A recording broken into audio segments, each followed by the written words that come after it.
Um, and King Solomon builds a temple and a new palace. I'm going to end with that, but I want to say something to when Menashe built, after Hezekiah, he built a new complex to the north outside the Damascus Gate.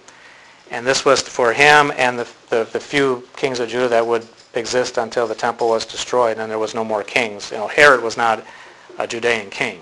Okay, there was no more kings of the line of David after Zechariah and killed him, and the Babylonians came and took Jerusalem. Today you can go to Gordon's tomb. Anybody ever heard of that? Gordon's tomb, the tomb that Jesus' tomb. Okay, it's outside the Damascus Gate, and you can go there, and you can go in there, and they got it all placed like a garden, like the Scripture says it's a garden and all that, and you can have communion there and all that. Now, there's nothing wrong with that, but it's advertised, and it was found in the 1800s by Gordon of England, and he found this, and he said, well, this has got to be the place. There's no body there. Half the places that you find a tomb in Israel has no bodies. They all been looted. Okay? And decay, and the bones have been thrown out over. Just because there's no body there doesn't mean it's Jesus' tomb. But what they don't tell you is that this one tomb that everybody goes in and say, yep, he's risen. And I believe he's risen. But I don't like the idea of people that know things and are using it to make money. I despise it. Okay? 3 feet into the wall, there are other tombs. It's a tomb complex. And it's believed that Menashe built this, okay? But Menashe was a corrupt king, okay? He was one of the most wicked kings there was. But Menashe, when did he exist? When did he live? He lived in the 7th century BCE. And you have leading scholars that only deal with the tombs, that are experts in the tombs, and they know. And they will tell you, the leading Hebrew scholars, archaeological scholars in Israel, will tell you to your face that tomb, that's called Gordon's Calvary tomb, is a 7th century BCE tomb. What's wrong with the picture? Yeah, too young.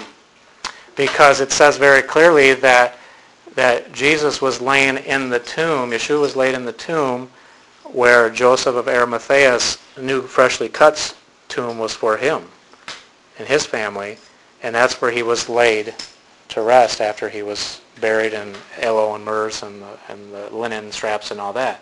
So we know from the scriptural record of the New Testament that it has to be a 1st century hewn tomb.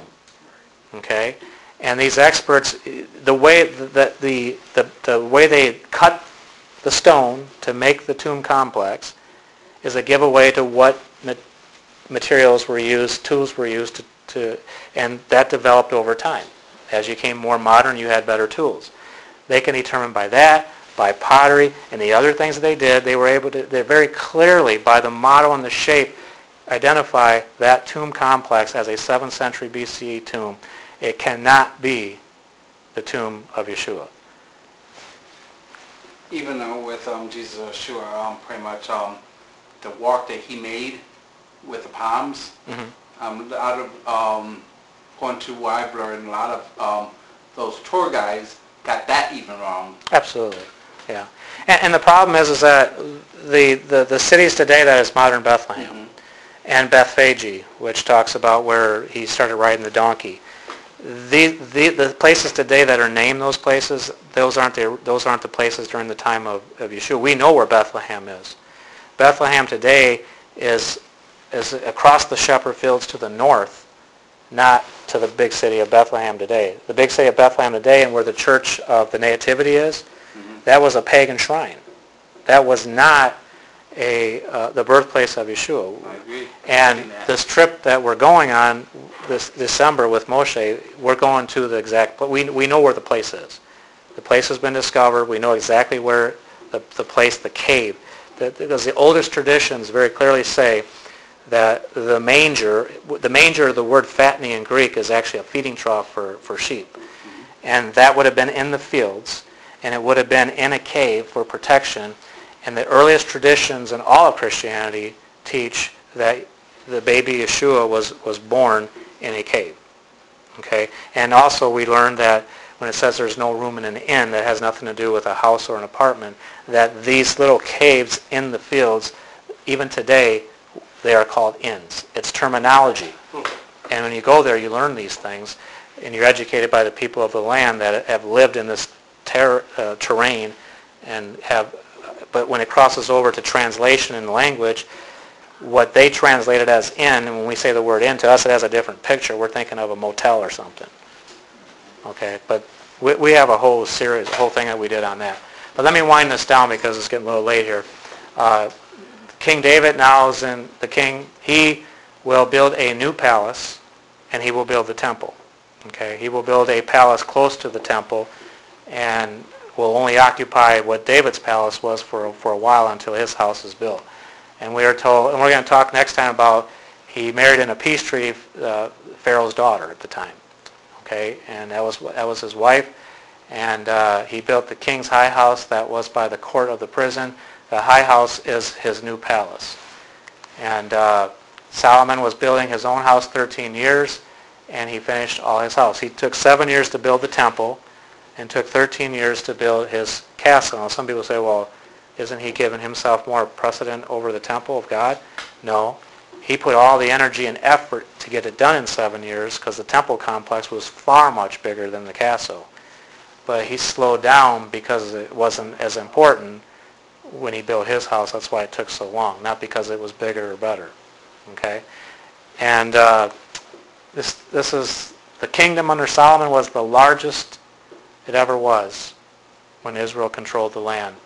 All the way to the south of Edom, all the way to past Damascus, all the way up to Aram and Turkey and all that. He had an empire.